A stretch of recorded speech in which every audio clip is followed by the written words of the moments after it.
I wonder how many of you know this feeling. Things start to go well, really well. I don't know, maybe you're in a relationship and it finds a new depth.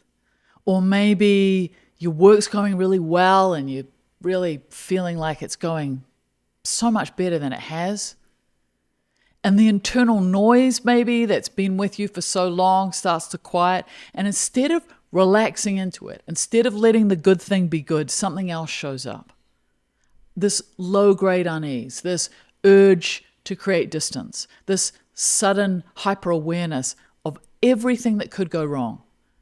A pull, almost involuntary, where you're pulled back towards the struggle. Now, it doesn't make logical sense. You've wanted this, you've worked for it, and now it's here, and some part of you is pulling the emergency brake. This isn't the fear of failure. That one gets plenty of airtime. This is the fear of success. This is the fear of good things. This is a very particular anxiety that arrives not when life's hard, but when life starts to get genuinely, undeniably good. Right? So it's important. I see this in a lot of people I work with. They're almost at the finish line. Things are going really, really well, and this fear comes in.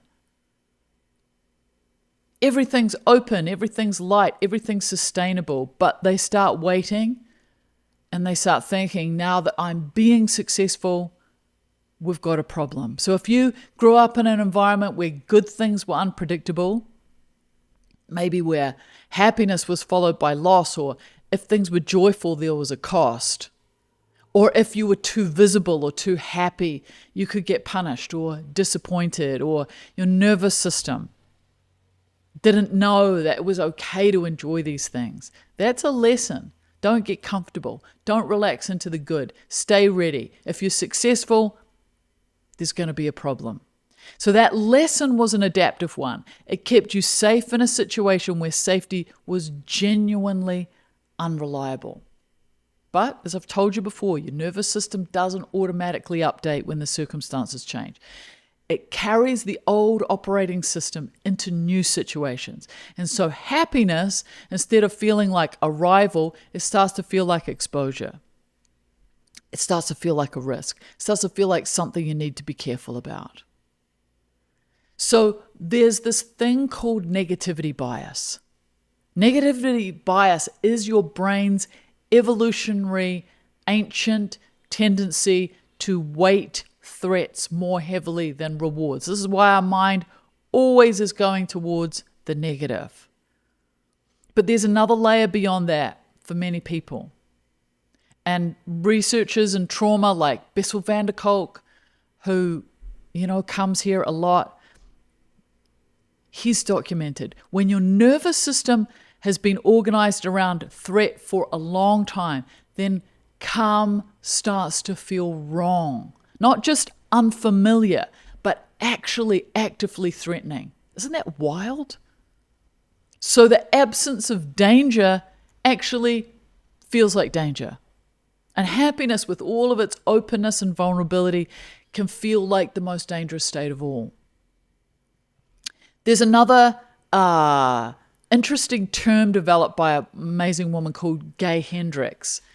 It's called the upper limit problem. So it's this idea that we have an unconscious ceiling on how much well-being we can tolerate before we do something to bring ourselves down to familiar ground. So we all know this, like things are going really well, you're great, you go and visit your family and you pick a fight. Or you start catastrophizing, or things are going really well and suddenly you get sick.